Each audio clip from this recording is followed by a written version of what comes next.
Welcome back to Right on Four Corners. I'm your host, DelSheree Gladden. I'm a USA Today bestselling author with over 30 published novels. And on this week's episode, I have Mary Kendall joining us, and she's going to be talking about her third novel, Bottled Secrets of Rosewood. Mary, go ahead and introduce yourself. Thank you, DelSheree. Hello, everybody. I am Mary Kendall. I am a writer hailing from the East Coast. I like to say that my fiction is historically inspired. All of my work has some element of the past rolled into it one way or the other. And that kind of makes sense because my former career, I was a historian. I have a special penchant for Gothic tales. And in fact, I think my latest release, Bottled Secrets of Rosewood, reflects that. There's nothing more enjoyable to me than sharing a good story. I love that. I think storytelling is so important in our culture. And it's in some ways become a little bit of a lost art. I think so too. At least in long form. Hopefully TikTok is not the future of storytelling. Oh, I know. I'm with you. I hear you. Well, before we jump in, and I do want to come back to your personal history and how that plays a role in your fiction, but first give our readers a little bit of an idea of what Bottled Secrets of Rosewood is about. Like I explained, all of my fiction is historically inspired, and Bottled Secrets is not different in that way. It was actually inspired by a real-life archaeology find down in Tidewater, Virginia. There was a dig going on by the Highway Administration, and they uncovered a blue bottle. And so further investigation revealed it to be something called a witch bottle. And I happened to read an article about this, and I was immediately drawn into that. And I kind of set it aside. And then I just picked it up and let my imagination roll with it. I actually used that real life setting to be the setting of the novel, as well as, of course, the blue bottle being pretty prominent in the story. And it took off from there. Well, and setting plays a very important role in this story. So tell us a little bit about the setting of the book and how that has influenced the overall development of the story and characters. Setting to me in all my novels is important as a character. I'm a big fan of using setting as character. And those are also stories that I'm drawn to as a reader. So I think that's where that comes from for me. And so in this case, I already had the setting in play with the bottle being found in Tidewater, Virginia, right outside of Williamsburg, Virginia. So I was lucky enough to know that area because I went to college in Virginia and have had opportunities to spend time down there. So I really had a good sense of the place. And then I threw into that sort of the historical elements that are all around down there. And I also, of course, made a historic house a big part of that. So it all kind of came together in that way to use that place as a setting and to make it so pivotal to the plot, I think. And it really does that in several ways, not just that it's an area with a lot of history, which you draw on, and I'll remember to come back to how that relates back to the character. Okay. But I also thought the setting was interesting in its isolation and the way that that opened up some of the various story elements in what your main character experiences out there, where it's rural, she doesn't have close neighbors, she's new to the area as well, so she doesn't have friends that she can call on necessarily. So it was really interesting how all of that came together because it really changes the options and how someone might handle a similar situation in the middle of, even a small town or a big city. Very different reactions and options available to the characters. Yes, definitely. The area, they call it the Historic Triangle, Williamsburg, Jamestown, and Yorktown. That makes up the Historical Triangle. And of course, most everybody knows the kind of things that went on in those three places. When you get beyond that, you enter an area called the Northern Neck, and it immediately plunges you into what you were just describing. That rural kind of atmospheric, coastal, isolated feeling. And like I said, because I had the opportunity to be down there, it really stuck in my mind how that place is. So you're right. I took that and sort of made that the place where the heroine or protagonist, Miranda, is immersed. And as you said, she has to contend with that and struggle with it even. And it's funny because along the way, I think Miranda is very brave and has a lot of moxie. And I think I'm trying to channel her. So I'm trying to work out my writing to be more like Miranda. I think that's part of it, for sure. I like that. I always think it's interesting the parts of ourselves we put in and the parts of maybe our aspirations that we put in with some of our characters as well. Yes, definitely. And in fact, my publisher, Artemisia Publishing, recently interviewed me for their newsletter. And they asked that exact question that you just asked. Where did this come from? Like, why did I place Miranda in this situation? And if I had ever had a similar situation. And the fact is, I did buy an old house as a single female right after I turned 30. And it felt like I was diving off a cliff to do so. And it was a house that needed some work, just like Rosewood. And so there is a part of my background that experienced a bit of what Miranda is experiencing. Now, in my case, it was in the city. It was in Baltimore City. So I had people all around me and I didn't have that isolation. But there, bits and pieces definitely factored into that. Well, that's so interesting. You're writing about the New Englandish area. I'm not totally sure what makes up New England, to be honest. This is considered the South. The New England part of the story, witch bottles were actually a tradition, and this is the real life part of the story. Witch bottles were a tradition brought over from East Anglia, England, and they had been found a number of times up in New England. But this real life find down in Tidewater, Virginia, this was one of the first, if not the first, witch bottle found in the South. So Tidewater, Virginia is considered the South. Good to know. I haven't spent much time up there. I know there's specific areas considered New England. I'm just not sure which ones they are. Yes. Hey, I probably couldn't tell you where you are, which area is which. So yeah, I get it. We're actually overall, it's also considered the Mid-Atlantic region. So where the story takes place is right on the border of the Mid-Atlantic and going into the South.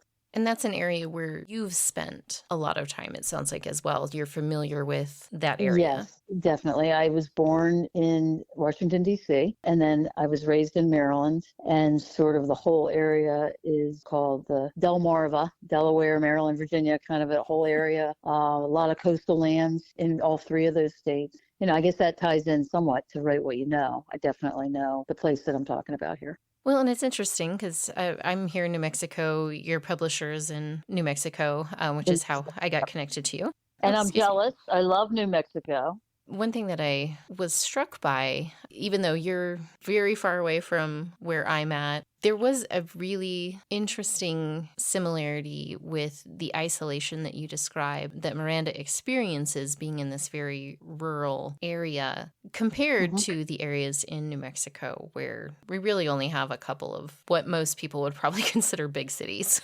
Big cities. Most of the rest of New Mexico is fairly rural. And there was a lot, even though as I'm picturing Rosewood and the woods surrounding it, there were still a lot of things that it was like, these are experiences that you would have fairly common out here in New Mexico, even, just on the edges of Farmington where I'm at, like you can get pretty isolated. You deal with a lot of old structures that have been around, a lot of ghost stories, a lot of different cultural beliefs about the supernatural and what's going on outside of our immediate physical vision. So there was a lot that I felt like, even though visually very different settings, similar to this area in those ways of having a very kind of mystical cultural element blended with that isolation that can produce some really interesting stories to put our characters in and to kind of see what they would do in these unusual situations. Definitely.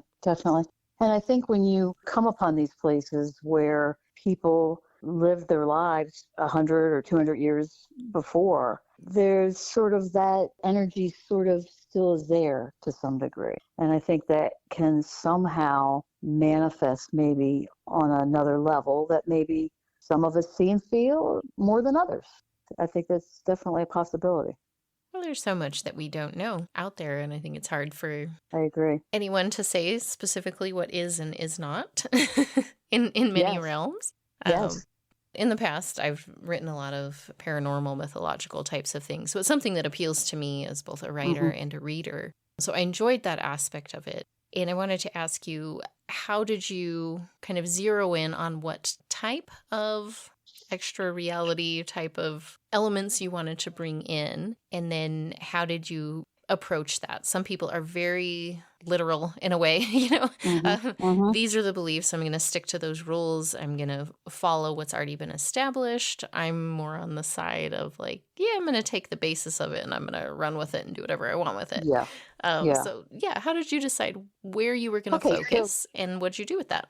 So first of all, the treatment of that in the novel, I hope, is light-handed because I didn't want that to be overpowering. I didn't want that aspect of the novel to be overpowering. I just wanted it sort of to weave in and out in maybe a way that readers could just sort of consider and take or leave. The way that I came to add it at all into the story is because of, as writers, our regular lives inform our writing. And so I personally have had experiences that stayed with me, and some more than others. And so I feel like that is where that comes from. And it also ties into the fact that the experiences I have had were related mostly to old houses. Well, and that's interesting as well. Like, I think houses have such character to them just to start with, especially Yes, when they're not brand new construction. yes, Because like you were saying, like you do have that history of all the people who've lived there and made changes and had various experiences there. And yep. that's All that energy is just sort of hanging around. And where does it go? What does it do? And just to throw one out there, if you're interested, something that happened in one of the houses that I lived in as a child with my family, and we all experienced it. There was one of the bedrooms in the house. In the middle of the night, whoever was sleeping in the room could be made to come awake because of a heavy scent of lavender. And it wasn't threatening, it wasn't scary, it was just a thing. yeah. And those are the kind of memories that have really stuck with me along the way. Oh, so very sensory. Yes, That's interesting because there's a lot yes, you can draw on from that. Oh, yes. I'm sure it sets your imagination going. Yes, it really did. And then there's also been negative experiences that I would not want to explore Mhm. necessarily. Yeah, it's interesting. I think it's really great that you've been able to take so much from your personal life and take the various elements and then weave them together into this story because you have a very multi-layered story. We've got this setting, as you talked about, that really is its own character. It feels like part of the story, not just where the story happens to take place. And I Thank you love a for good saying setting that. like that. I appreciate you saying that because really, like I said, one of my things is setting his character. And so I really view that as a compliment because I was trying to do that, and I'm glad that you picked that up and that it Yeah. worked for you. I really enjoyed that aspect of it. And like you mentioned, the kind of the witch bottle that inspired part of that, and then kind of taking that. I don't want to give too much away as far as how much or how little or where that goes, Yeah, so people right, can read and right, enjoy it. right. But then we've also got the relationships between the main character, Miranda, and the other characters in the story. And most of these are not, very straightforward and obvious. There's a lot Mm-mm. going on, there's a lot that Mhm. has to be pieced together by the reader, creating its own web within the Yes. story of what's happening and what's going on is who all is involved and how, and the effort that it takes for the reader to try to determine who is friend or foe. Hmm. It's Hmm. complicated. So how did Yes, you and approach that? it doesn't really get fully revealed until as we get to the end of the story. Hmm. So yeah, I guess I saw that aspect to the novel as sort of evolving and developing as the plot went on, and definitely changing up. And so it was challenging.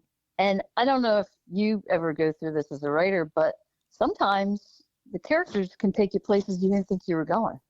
Oh, absolutely. Yeah, that Brian, happens frequently. The character of Brian took me some places I didn't know he was going. I'll say that. Interesting. So are Uh-huh. you more of a planner? You have things worked out? Nope. No? Pantser, Go with it? 100% Okay. pantser. And probably it doesn't help me a lot because sometimes as a pantser, you end up with a big ball of clay that you have to take apart and put back together, because along the way you've changed things. But Yeah. I don't know. I don't like the idea right now anyway. I mean, never say never. Maybe I'll turn into a plotzer, but I don't like the idea of having everything set. I like because for me, the enjoyable part of writing is just the free for all, just going for it, just sitting and getting in the zone. And so that's, I think, a part of it. And I've generally been that same type of writer. I tend to just kind of get an idea and roll with it and see where it goes, and then go back and fix all of the many, many mistakes and problems with it later. I think it sets us up, and I acknowledge that. But for now, that's where I am. Well, and I think it's interesting because, like I said, I kind of started out writing like YA paranormal. And with paranormal type of stuff, you have that room to, you run into a roadblock or you go somewhere unexpected. And it's like you have these flexible boundaries to play with. Yeah, and definitely. It was interesting when I started transitioning kind of out of that. I still write it here and there, but the first non-paranormal, completely realistic thing I wrote was a contemporary romance called The Date Shark. And it was a really interesting experience for me because I had nothing else to rely on when I was like, oh, I'm kind of in a corner or took a weird direction or something like that. Yes. So it kind of pushed me as a writer to make sure that I was, keeping things interesting on but on the other hand, that's a good thing because that's you flexing your writer muscles. You're expanding your capabilities, I think, and you're working on your craft. Yeah. I'm a big one for genre hopping myself, actually. Me too. Yeah. I think I'm like in 5 different genres at this point. When I first got into the business of writing and just reading a lot of things and listening to podcasts and all the things you do, I kept hearing that you've got to stick with your genre and you can't deviate because then you're throwing your readers off and you're changing your brand up and all those bad things. And then as time went on, I just sort of saw an alternative view of that, which is, no, actually, it's fine. If you're called to write something else, then why can't you go do that and try that? I don't think there's anything wrong with it. Yeah, I'm a big believer in that too. I mean, I think trying to contain your ideas into one particular space just doesn't work for some people. For some, they find their area and they are happy in that and they do awesome with it. And I think, but for other people, that just doesn't work. Like you need that room to be able to explore and try new things. And yes, it does make the marketing a bit harder at times. But I think you can work that into your brand. I think at this point, for me, like most of my readers know, like I'm an eclectic writer, so I collect eclectic readers. Yeah. And I think, and so that is one thing when we started talking, I do like to pin all of my novels on being somehow historically related. So I say they're historically inspired. So this with Bottled Secrets of Rosewood, it's been a departure for me because my previous ones are historical fiction. So this is my first novel that's not historical fiction, but yet still it has its ties. It has its roots in history, I like to say. Yeah, absolutely. I don't see any issue with making that connection and kind of having that running thread through a lot of your stories. Yeah. Yeah. And should you venture out, good for you. You should be able to do that. Yes, I think so. I agree. And I think as a writer, you kind of figure out where your focus is and where you're going to land as you write and as you build your backlist in your career. And sometimes that branding, I think, doesn't settle right away. And that's fine. And it can change even if you start one place and develop something new over time. That's completely fine, I think, to evolve along with your writing. Yeah, and really it's growing pains in a way. As you said, as you build your list and grow with your craft, it's going to happen. Absolutely. Well, and it was interesting you brought up your interest in Gothic mysteries to start with. Hmm. I did get that sense with this Yeah. one because of kind of the time period that you're drawing from for some of the aspects like the witch bottle, and the overall tone of the writing had that feel of kind of this looming presence, Suspense, or sort of yeah, just something this gonna happen. Yeah. atmosphere that you Yeah. developed. And you keep that really well throughout the entire story as you're kind of going in between some of the more day to day stuff and then a more exciting or scary moment. Keep up that atmosphere really well throughout it. And Oh, that can thank be you. really challenging to do. So I want to see, what was your Yeah. approach for focusing in on what you were trying to create and then maintaining that throughout your writing? Okay. So first off, full disclosure, I cut my teeth, end of quote, on reading Gothic suspense thrillers at a very young age. That was my reading diet. And still to this day, I love them. I gobble them up. I mean, think Mary Stuart, Barbara Michaels, Phyllis Whitney, Victoria Holt, oldies but goodies. And so all those books are exactly what you just described. They're that Gothic heightened sense of suspense. So I think that I really, as a reader, absorbed that. And so that when I began writing, I could bring that to the table and carry that off. So I think that's a huge part of it. In addition to that, writing this novel, by the time I started writing this, I had already had a few under my belt, not published, but I probably a stack of 3 or 4 on the shelves, just sitting getting dusty. So I had really worked on craft and worked on doing what a good book should do, which I feel a good book should make you want to move to the next chapter and be wanting to know what's next. So I think that's a function of not just Gothic, but any book, Mm-hmm. and really trying to learn that aspect of writing, which I have done, or And I've tried to do. that's a hard thing, I think, for new writers, especially, but sometimes you even read some established writers where you're like, what was going on in this chapter? Yes, I and mean, you lose the thread. And I'll tell you, mm-hmm. I'm at a point in my life. I used to be very hardcore about having to finish a book. If I started a book, I had to finish it no matter what. And I'd say in the past 5 years or so, I realized, you know what? I don't know how much time I have left to read books, and I'm going to do a 50-page rule. If I hit 50 pages and it's not doing it for me, I move on. Because I do think that a book should do that for a Mm-hmm. person. Yeah, it's interesting because I used to be similar. Like if I started a book, I would power through and finish it. And I'm Yes. just kind of I like, felt yeah, like I an don't have that much obligation. time. Yeah, it was like a duty or an obligation that I had to Mm-hmm. do it. And like I said, in recent years, I'm like, yeah, why am I doing this? I have stacks of books in my house, all around the house. But, I need to move on. I need to read books. Yeah.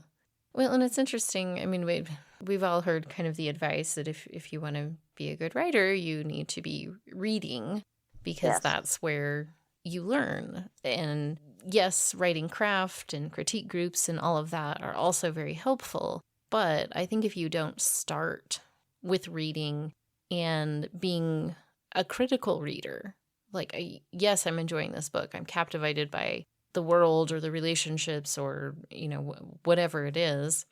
Why Yeah. do I find this interesting? Yeah. Why do I want Exactly. to keep turning the page? And I think if you ask yourself those questions as a reader who wants to write, you Hmm. learn so much from that. And that's a Yes. lot that you can pick up and immediately put into practice, whether, you're just in those beginning stages or you've already got, 20 books. You can continue to learn from reading with From everything that every you pick book. up. Definitely. And I'll be honest with you, since I've been published, so my first publishing contract was almost 4 years ago.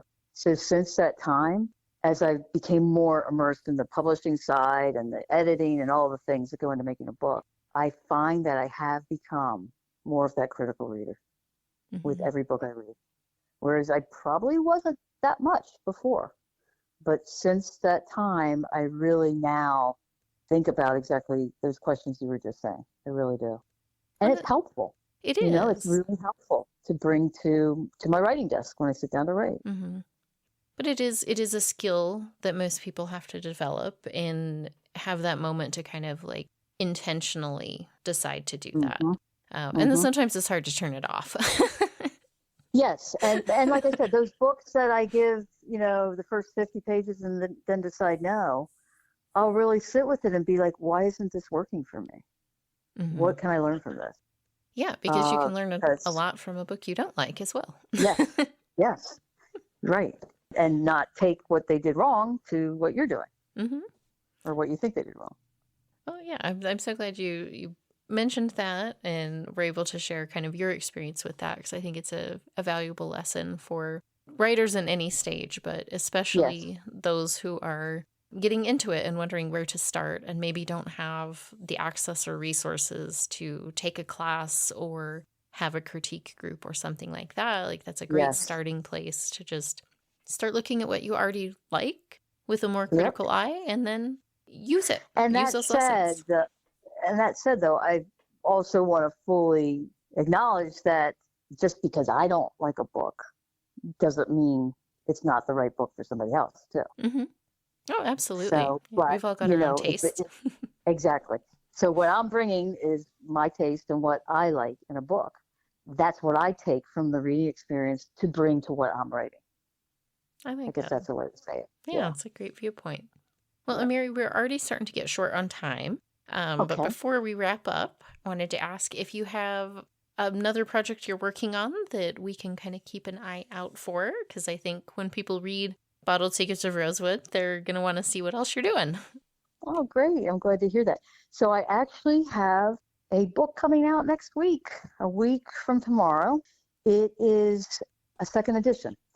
My debut, which was published in 2021, the publisher for that book unfortunately folded. Mm. So I found a new home though. Then the new home is Bloodhound Books. They're picking it up and republishing it, which is great news. I'm very happy. It's got a whole spiffy new look, and it's already up on Amazon for pre-orders if anybody's interested. And in addition to that, I had been working on the sequel to it. So when the old publisher folded, I was, oh no, I've got this, I've got the debut and its sequel. Where can I go? Well, thankfully, Bloodhound Books picked up both of them.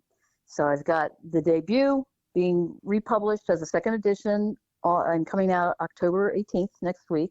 And then I've got the sequel to that coming out in late January. Oh, And wonderful.